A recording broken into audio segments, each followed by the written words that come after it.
성도 안녕하세요. 네, 우리 찬양 한 곡 드리시고 시작하겠습니다. 우리에게 향하신 우리 가사 준비되어 있는데요. 우리 같이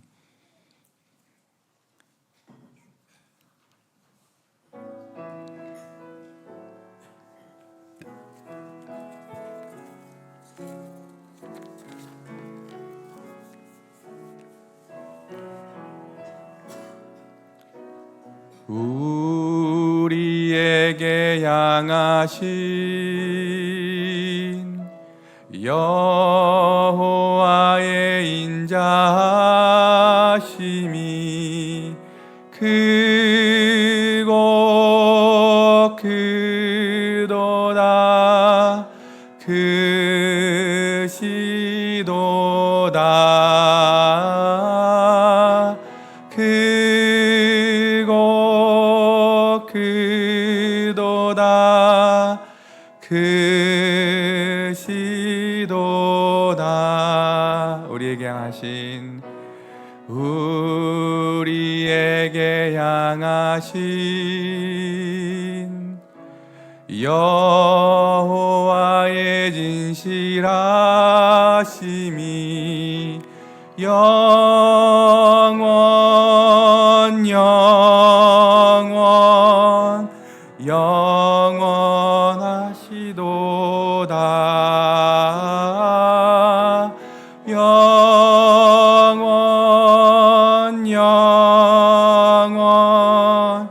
영원하시도다. 오늘 주일 설교 제목은 예수행전, 성년행전의 시작이라는 제목을 하나님 말씀 증거하도록 하겠습니다. 우리 옆에 계신 형제자매님들과 이렇게 인사 나누실까요? 오늘 성령님이 함께 하십니다. 이렇게 성령님을 인식하시면서 우리 사이사이에 우리가 직접 만나는 것처럼 보이지만 우리 성령님 옆에 계시거든요. 안 보이시지만 누구보다 더 실제신 성령님을 인식하시면서 서로 이렇게 인사 나누셨으면 좋겠습니다. 오늘 그 본문은 사도행전 1장 1절부터 11절까지 말씀입니다. 제가 동독해드리겠습니다. 사도행전 1장 1절 신약성경 187페이지입니다. 제가 읽어드리겠습니다. 데오빌러여, 내가 먼저 쓴 글에는 무릇 예수께서 행하시며 가르치시기를 시작하심부터 그가 택하신 사도들에게 성령으로 명령하시고 승천하신 날의 일을 기록하였노라. 그가 고난받으신 후에 또한 그들에게 확실한 많은 증거로 친히 살아계심을 나타내사 40일 동안 그들에게 보이시며 하나님 나라의 일을 말씀하시니라. 사도와 함께 모이사 그들에게 분바여 이르시되 예루살렘을 떠나지 말고 내게서 들은 바 아버지께서 약속하신 것을 기다리라. 요한은 물로 세례를 베풀었으나 너희는 몇 날이 못되어 성령으로 세례를 받으리라 하셨느니라. 그들이 모였을 때 예수께 여짜오 이르되 주께서 이스라엘 나라를 회복하심이 이때니까 하니 이르시되 때와 시기는 아버지께서 자기 권한에 두셨으니 너희가 알 바 아니요 오직 성령이 너희에게 임하시면 너희가 권능을 받고 예루살렘과 온 유대와 사마리아 땅 끝까지 이르러 내 증인이 되라 하시니라. 이 말씀을 마치시고 그들이 보이는 데서 올라가시니 구름이 그를 가리어 보이지 않게 하더라. 올라가실 때 제자들이 자세히 하늘을 쳐다보고 있는데 흰 옷을 입은 두 사람이 그들 곁에 서서 이르되 갈릴리 사람아 어찌하여 서서 하늘을 쳐다보느냐. 너희 가운데 하늘로 올라가신 이 예수는 하늘로 가심을 본 그대로 오시리라 하였느니라. 아멘. 네, 오늘 아까 설교 제목이 예수행전, 성령행전의 시작입니다. 오늘 이번 주부터 우리 설교하시는 형제님들과 함께 이제 교회에서 사도행전을 강해 설교를 시작하게 됩니다. 오늘 그 첫 시작인데요. 그 사도행전 읽다 보면 많은 인간의 눈으로 보면 우연인 일들처럼 이렇게 보이는 일들이 많거든요. 그런데 그 실제로 오늘 이 저희 교회 가운데 사도행전이라는 본문을 인도하신 게 그냥 우연이 아니다. 왜냐면 실제로 우리 편에서는 여러 일들이 우리가 어찌어찌 해서 되는 것처럼 보이지만 그 배후에서는 항상 하나님이 살아계심을 역사하신 우리들이 이렇게 고백할 수밖에 없게 되는데요. 그리고 오늘 제가 아침 일찍 일어나가지고 저희 동네 이렇게 한 바퀴 이렇게 돌았거든요. 저희 동네가 진짜 그 개나리 맛집, 그 벚꽃 맛집이거든요. 저희 전주천에서 흘러나오는 그 개울이 있는데 거기 주변에 너무 개나리는 개나리대로 벚꽃은 벚꽃대로 어디 다른 데 갈 필요가 없을 정도로 정말 아름다운 장소가 있는데요. 근데 그 걸을 때 오늘 아침에 걸으면서 이런 느낌을 받았어요. 그 산책하는 자체가 기도다. 오늘도 물론 이 자연을 보고 하나님을 온전히 믿을 수는 없지만 또 자연이 없이는 하나님을 알 수가 없거든요. 그런 것처럼 오늘도 이 자연을 볼 때 하나님이 저에게 참 기대감을 주셨던 것처럼 오늘 이 사도행전 시작하면서도 이렇게 부풀고 오늘도 하나님을 향해서 기대하는 마음으로 오늘 본문을 같이 시작하셨으면 좋겠습니다. 아멘이시죠? 네. 오늘 이렇게 그 성경을 이 본문에서 시작은 이렇게 시작하거든요. 오늘도 이 데오빌로여 먼저 쓴 글에는 이렇게 시작하고 있는데요. 이 데오빌로라고 하는 그 아마도 로마의 아마 고위직이었던 것 같아요. 그가 개종해서 예수님을 믿게 되었는데 이제 그에게 이제 그 누가가 여기서는 누구라고 밝히고 있지는 않지만 전통적으로 누가라고 밝혀지고 있는데요. 누가가 먼저는 예수님의 가르치시고 행하시고 그분이 승천하시기까지의 일을 누가복음을 통해서 기록을 하고 있고 그 이후에 예수님이 승천하시고 그 이후에 제자들이 어떻게 전개가 되었는지에 대한 내용을 쓰고 있는 게 이제 이 사도행전입니다. 그러니까 누가복음과 사도행전은 전편과 후편 이런 성격을 가지고 있겠죠. 그래서 오늘 이 사도행전을 잘 보게 되면 누가복음을 잘 이해할 수 있고 또 누가복음을 이해하면 또 이 사도행전을 잘 이해할 수 있고 또 이 사도행전을 잘 봐야지 또 나머지 있는 서신서들을 이해하는 데 아주 큰 도움을 주는 이 배경을 갖게 되거든요. 그래서 오늘 이 사도행전은 굉장히 또 중요한 이런 의미가 있습니다. 그리고 또 이 누가복음은 전통적으로 누가가 썼다고 이렇게 아까도 밝혀졌다고 했잖아요. 근데 실제로 이렇게 밝히고 있지 않은데 어쨌든 이 누가복음과 이 사도행전이 굉장히 이 신약 성경에서 많은 분량을 차지하고 있거든요. 4분의 1 정도를 차지한다고 해요. 그리고 또 감사한 건 뭐냐면 이 앞에 이 누가복음을 보게 되면 누가복음에서 뭐라고 밝히고 있냐면 누가의 성격상 굉장히 자상했던 것 같아요. 자세히 살피고 쓴 글이다 이렇게 써놓거든요. 그래서 이 누가복음과 사도행전은 여느 글들과 다르게 다른 여느 성경들과 다르게 굉장히 자세하고 고급스럽게 쓰여 있습니다. 그러니까 오늘도 이 누가복음과 사도행전을 주신 것은 정말 성경의 풍성함 중에 하나예요. 오늘 성령님께서 이 누가를 통해서 이 기록하게 된 이 누가복음 사도행전은 우리에게 주신 아주 고급스러운 선물이다 이렇게 이해하셨으면 좋겠습니다. 그리고 이 아까 사도행전 누구를 위해 기록되었는가 했을 때 데오빌로였잖아요. 데오빌로라고 했던 그 아마도 로마의 고위직 관원이었을 거라고 보이는데 또 어떤 학자들 이렇게 얘기하는 학자들도 있더라고요. 이건 특정 데오빌로라고 하는 특정 인물이 아니라 데오빌로라고 하는 말 자체가 데오가 하나님이거든요. 빌로가 사랑하는 이런 뜻이라서 하나님께 사랑받는 자 아니면 하나님을 사랑하는 자 하나님과 친밀한 자라고 하는 단어로서 아마도 모든 신자들을 대상으로 썼을 거다라고 주장하는 사람도 있지만 그건 좀 무리인 것 같고요. 어쨌든 데오빌로라고 하는 사람을 대상으로 썼고 왜 쓰여져 있냐면 그의 믿음을 도와주기 위해서 더 확신 가운데 거하게 하려고 이 글을 쓰고 있다라고 누가복음 2장에서 밝히고 있습니다. 그래서 오늘 이 데오빌로를 생각하게 되면 우리를 또 대입해 볼 수 있거든요. 왜냐하면 이 데오빌로가 예수님의 제자가 아니었잖아요. 직접적인 그러니까 예수님을 실제로 보지 못하고 제자들의 증언을 통해서 예수님을 믿고 신앙을 갖게 되었듯이 우리도 예수님을 직접 보지 못했잖아요. 그 사도들의 증언이 지금까지 이어져 있고 우리들이 그 증언을 보고 믿고 있기 때문에 동일하게 우리가 믿음 안에서 데오빌로처럼 자라기 위해서는 이 사도행전이 너무 필요하다. 그래서 이 사도행전은 1차적으로는 데오빌로를 목적으로 쓰여 있지만 동일하게 제2의 데오빌로인 우리를 위해서도 쓰여져 있다. 이렇게 얘기할 수 있겠습니다. 아멘이시죠? 네. 그리고 또 이 사도행전의 주인공은 도대체 누구인가? 누구일 것 같아요? 사도행전의 주인공. 사도들일 것 같잖아요. 사도행전이니까 사도들의 행적 이런 단어잖아요. 근데 많은 신학자들이 이 사도행전이라고 하는 제목은 실패한 제목이다 이렇게 얘기를 하거든요. 왜냐하면 실제로 사도행전에 나오는 사도들의 기록이 그렇게 많지가 않아요. 12제자들이 있었는데 12제자들에 대해서 다 기록한 것도 아니고요.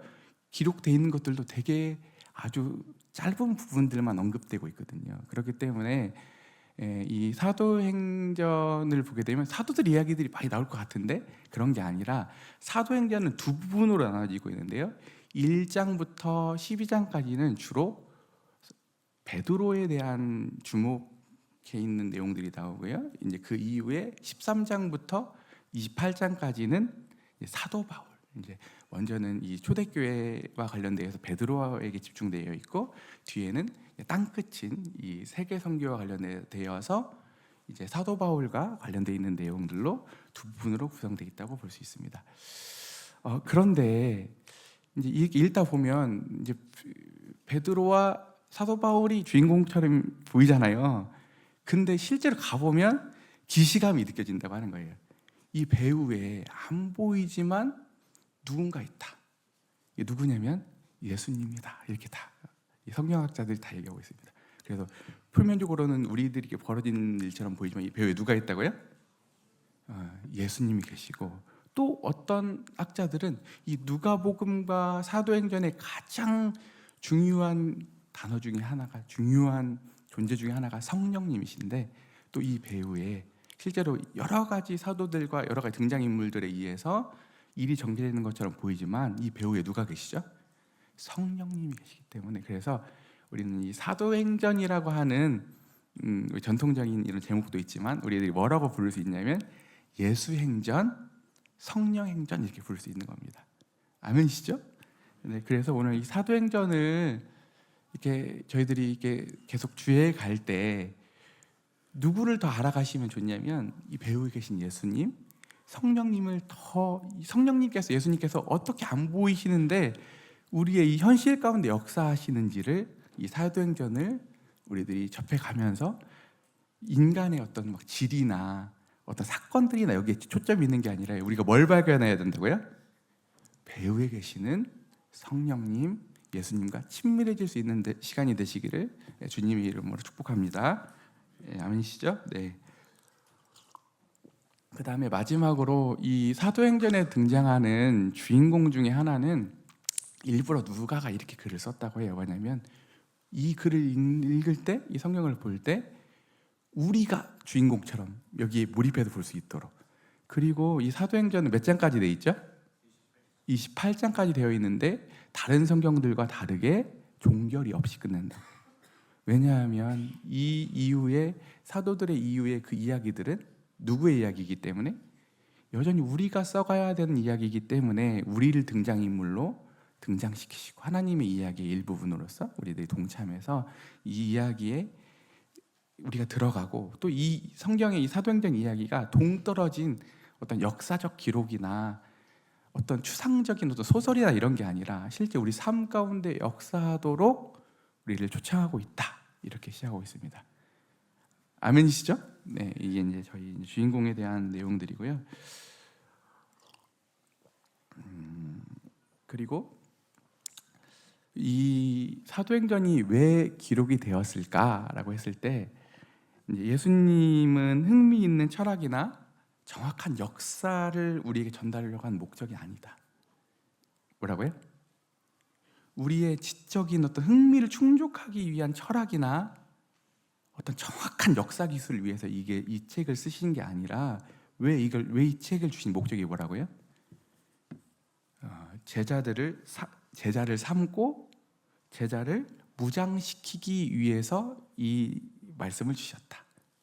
이 목적을 놓치게 되면 우리가 어느새 사도행전 하면서 제일 빠지기 쉬운 오류가 뭐냐면 막 지명 따라가고 막 인물들 따라가고 막 도표 그려가면서 이렇게 하는 거거든요. 실은 그것도 의미가 있지만 그게 목적이 아니라 뭐에 있다고요? 제자들을 무장시키기 위해서. 그 목적을 우리들 놓치지 않으셨으면 좋겠습니다. 그래서 우리 앞으로 저를 포함해서 우리 앞으로 이 사도행전을 주의해 가실 형제님들의 이 말씀 자구를 위해서 기도해 주셨으면 좋겠어요. 이게 되게 어렵거든요. 이 어느새 하다 보면 특히 사도행전이라는 본문이 격가지로 딱 빠지기가 쉬운 본문인데 그러면 실은 우리가 많은 유익을 놓치게 되는데요. 실제로 오늘도 이 말씀이 우리 제자로서의 삶을 살아가고 있는 우리 옹골 성촌교회 모든 성도님들에게 실제로 그 믿음을 세우고 견고하게 되는 일에 이 초점 빗나가지 않도록 여러분들이 계속 기도해 주셨으면 좋겠습니다. 아멘이시죠? 네. 그리고 그래서 아까 누가복음 1장 2절을 이렇게 보게 되면 제가 찾진 않겠습니다. 알고 있는 바를 확신하게 하려고 이 성경을 쓰여지고 있는 역사적 기술을 잘하기 위해서 여러분들이 지적 호기심을 충족시키기 위해 쓰여져 있지 않다라고 하는 것을 분명히 이 누가복음 1장 2절에서 밝히고 있습니다. 그리고 또 이 오늘 사도행전을 시작하면서 중요한 게 뭐냐면 예수님이 이제 죽으시고 부활하셨잖아요. 부활하시면서 제자들하고 40일 동안 같이 사시면서 가르치셨어요. 성령으로 명령하시고 가르치셨는데 이제 어느 날 제자들이 예수님에게 이렇게 질문한 겁니다. 뭐라고? 주님, 이스라엘 나라를 회복하심이 어느 때입니까? 이렇게 언제 주님 이 로마의 압제로부터 지금까지 이스라엘 나라가 강대국들로부터 이렇게 침탈당해가지고 우리가 주권 없이 이렇게 정처 없이 살아가고 있는데 주님 언제 이스라엘 나라를 회복하실 겁니까? 이렇게 했을 때 주님이 그것은 너희가 알 바가 아니다. 너희 소관이 아니다. 그러면서 주님이 뭐라고 말씀하셨냐면 같이 우리 12절 보시겠어요?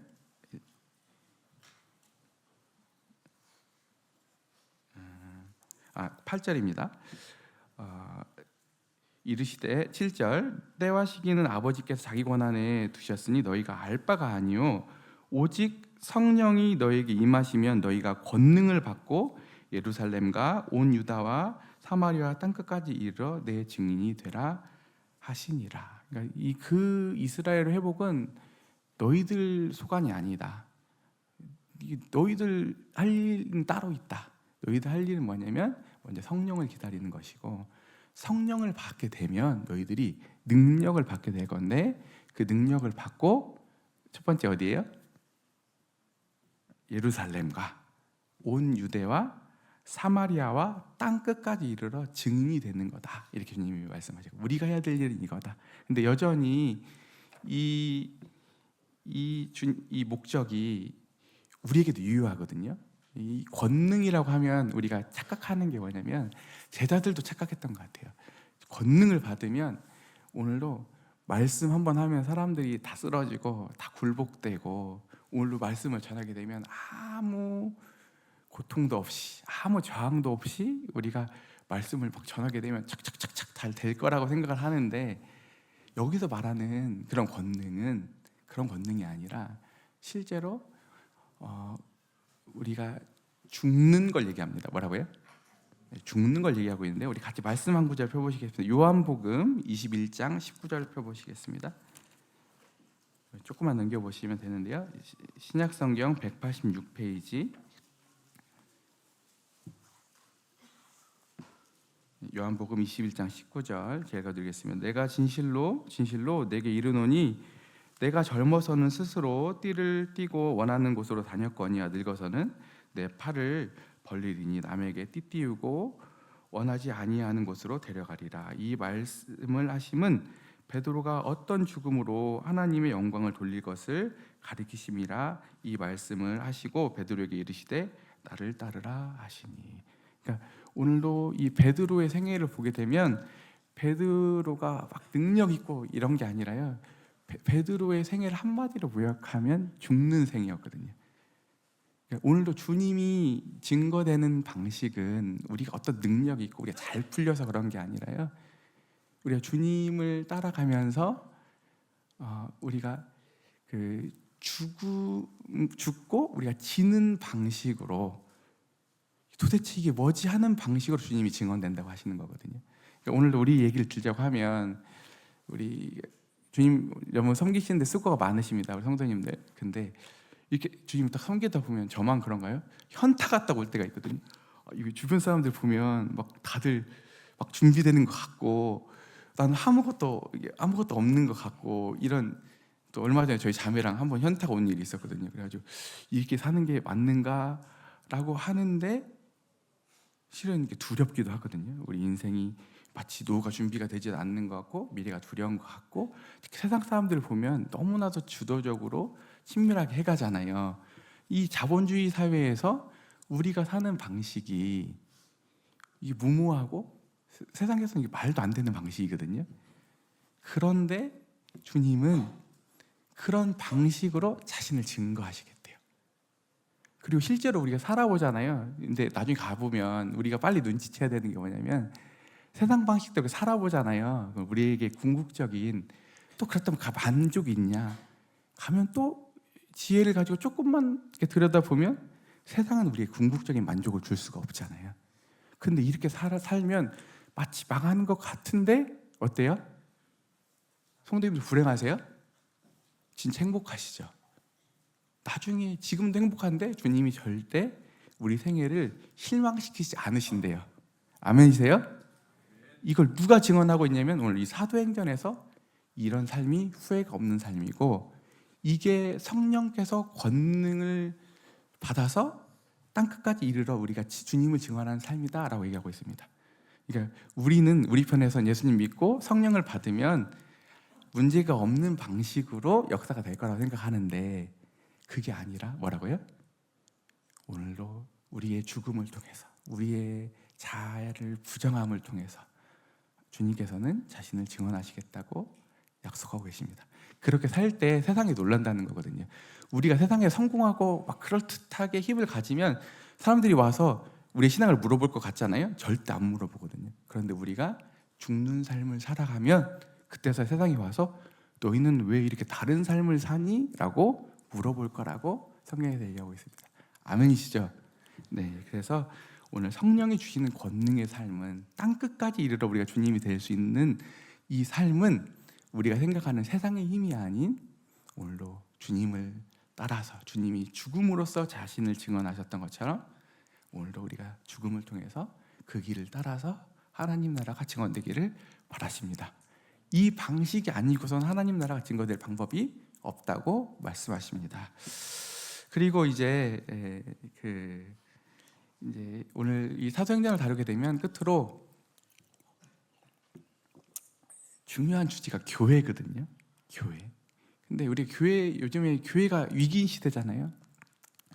진짜 저 목사님들 만나 보면 이 오프 더 레코드 뒤에서 하는 말들 보면 너무 절망적이에요.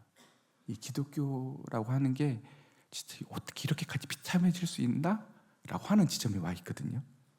그런데 그렇기 때문에 왜 이런가 생각을 해보면 자꾸 이 교회라고 하는 것을 인간의 어떤 계획과 인간의 어떤 그런 뭐라고 해야 되나 동아리처럼 그냥 인간의 어떤 일들로 시작된다고 생각하려고 하는 것들이 팽배해 있고 또 그런 문제점들에서 출발되거든요. 그런데 오늘 이 교회의 시작은 우리가 아니라 이 교회의 시작은 제가 좀 너무 좋아서 적은 말이 있는데요. 말씀하시는 하나님으로 시작된다. 뭐라고요? 말씀하시는 하나님으로 시작된다. 그래서 이렇게 읽어드리겠습니다. 침묵하기를 싫어하시는 말씀하시는 하나님과 듣고자 하는 한 공동체 사이에 생겨나는 대화의 결과로 존재한다. 너무 멋지죠? 이 말이요. 다시 한번 읽어드리겠습니다. 침묵하기를 싫어하시는 말씀하시는 하나님과 듣고자 하는 한 공동체 사이에 생겨나는 대화의 결과로 존재한다. 오늘 여기 교회가 왜 있냐면요.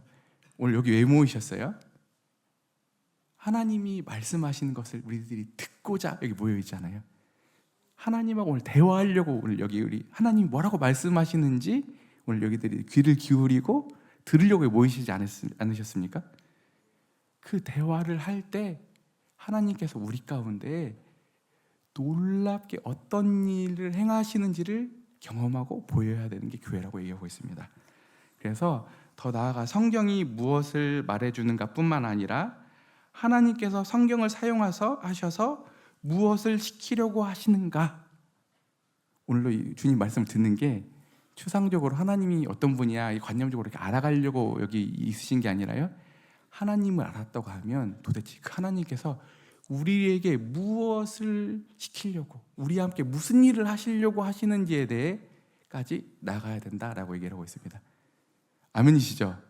오늘 저희들이 앞으로 사도행전을 우리 같이 이렇게 나누게 되었을 때, 성도님들을 통해서, 형제님들을 통해서 말씀이 선포되었을 때 하나님이 어떠한 분이신지, 또 하나님이 우리 가운데 어떻게 역사하시는지를 우리들이 배우고 알고 느끼게 되었을 때 그걸로 그치는 게 아니라, 추상적으로 남는 게 아니라 뭐라고요? 도대체 그 하나님의 말씀에 반응해서 우리가 무엇을 해야 할지까지 나아가는 게, 구체적으로 우리의 삶으로까지 나아가는 게 신앙이다라고 얘기를 하고 있습니다. 아멘이시죠? 진실된 하나님의 말씀에 대한 반응이 저희 교회 가운데 건강히 넘쳤으면 좋겠습니다. 그리고 이제 이 교회를 보게 되면, 이 사도행전을 보게 되면 이게 만만하지가 않거든요. 왜냐하면 문제투성이에요. 뭐라고요? 문제투성이가 이제 계속 고발되거든요. 계속 드러나는데, 그럼에도 불구하고 교회는 계속 성장하고 하나님 나라의 복음이 확장되는 이야기입니다. 문제가 없다는 게 아니거든요. 문제가 있음에도 불구하고 뭐라고요? 복음이 확장되고 교회가 성장한다. 그래서 오늘 이 사도행전 읽어갈 때 이게 우리랑 동떨어진 얘기가 아니라요, 우리가 주님 섬겨오면서 얼마나 많은 문제들이 실제로 발생하는지 몰라요. 근데도 감사한 건 뭐냐면요, 우리가 겪는 문제들이 다 사도행전에 거의 써 있습니다. 그래서 오늘도 이 사도행전을 통해서 전혀 딴 나라 이야기가 아니라 이미 이 성경적인 원리, 우리 저희 교회의 표어가 뭐죠? 신약 성경적인 아름다운 교회잖아요.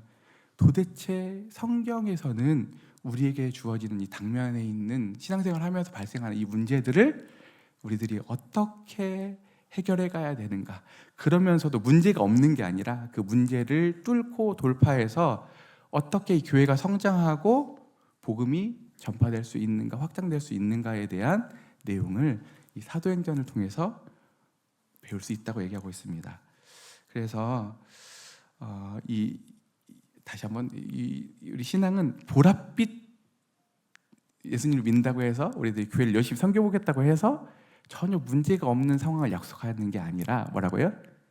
문제가 있다 할지라도 그 문제가 되지 않는 이유는 우리가 능력이 좋고 우리가 지혜와 전략이 뛰어나서 그런 게 아니라, 우리 가운데 누가 계신다고요?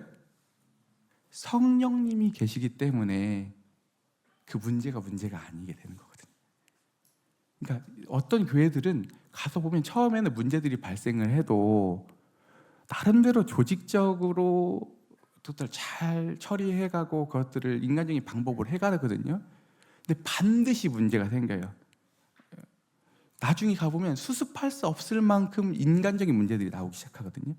그런데 오늘도 이 성령님, 오늘 사도행전을 통해서 이 교회 가운데 실제로 역사하시고 모든 배후에서 주관하시는 그 성령님을 의지해서 사역을 하면 조금은 더딘 것 같고 뭔가 비효율적인 것처럼 보여도 그것보다 더 확실한 해결책은 없다.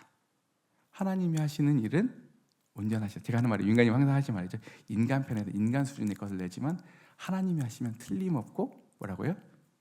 온전하시다. 그분의 일하시는 방식은. 그래서 저희가 이 사도행전을 우리들이 같이 다뤄가고 하나님 말씀을 직면해왔을 때 그런 더 열린 시야가 생겼으면 좋겠습니다. 사람의 방법보다 오늘로 성령님을 의지하는 방법이 무엇인지, 성령님과 인격적으로 그분께 우리의 삶을 의탁한다는 것이 무엇인지 여기서 말로만 그런 게 아니라 우리 공동체가 모두 다 같이 이렇게 경험했으면 좋겠습니다. 아멘이시죠? 네, 그래서 이 사도행전을 보게 되면 고난의 문제, 또 이런 문제의 처리의 문제, 사역을 어디까지 해야 되는가 확장의 문제, 또 나그네됨의 정체성. 그잖아요. 사도 바울과 또 사도들 행위를 보면 그들이 나그네됨을 어떻게 살았는지, 또 리더십의 세워짐과 폐해짐의 문제, 또 인종의 문제, 이런 문제들도 다 다뤄지게 되거든요. 너무 보고죠. 네, 그래서 실제 우리가 지금 어린이 청소년 사역을 저희 교회가 하고 있고, 또 다 지역교회 섬김 사역도 하고 있고, 또 근래에 우리 유학생들 참 많이 귀하게 보내주셔서 하고 있는데, 오면 다 좋을 것 같처럼 보이잖아요. 근데 실은 여러 가지 문제들이 파생되거든요. 그런 갈등들이 있거든요. 그때마다 사람의 지혜로 그것들을 조직하고 해결하려고 하는 게 아니라, 도대체 성경에서는 이 문제들을 성령님과 함께 어떻게 해결하지? 라고 하는데 직면하도록 이 사도행전이 저를 이끌 건데, 그렇게 저희 교회 가운데 지금 너무나 잘하고 있고, 저희 교회가 그래도 하나님 은혜 가운데 이 어두워지고 기독교의 소망이 없는 시대 가운데 이렇게 은혜를 베푸셨는데, 이 저희 교회의 이 건강함이, 이 밝음이, 이 역동성이 더 정립되고 더 확고해지고 더 풍성해질 수 있는 하나님의 은혜가 이 사도행전을 통해서 저에게 주어졌으면 좋겠습니다. 아멘이시죠? 네. 그래서 오늘 마지막 결론으로, 문제와 현실을 혼자서 해결하는 게 아니라 성령님과 예수님의 주관 아래 있음을 저희들이 확증하고 돌아가셨으면 좋겠습니다. 오늘 기도 드시고 말씀을 마치도록 하겠습니다. 네, 오늘도 살아계셔서 생생하게 역사하시는 하나님 아버지, 세상을 살아가며 잃어버린 안목과 시야를 선포된 말씀을 통하여 다시 살아나게 하시며, 냉랭한 우리들의 심령과 생각을 따뜻한 온기와 뜨거운 열정과 성령의 능력으로 회복하여 주사 한 주를 말씀으로 살아가는 믿음의 용기를 주시옵소서. 예수님의 이름으로 기도드립니다. 아멘.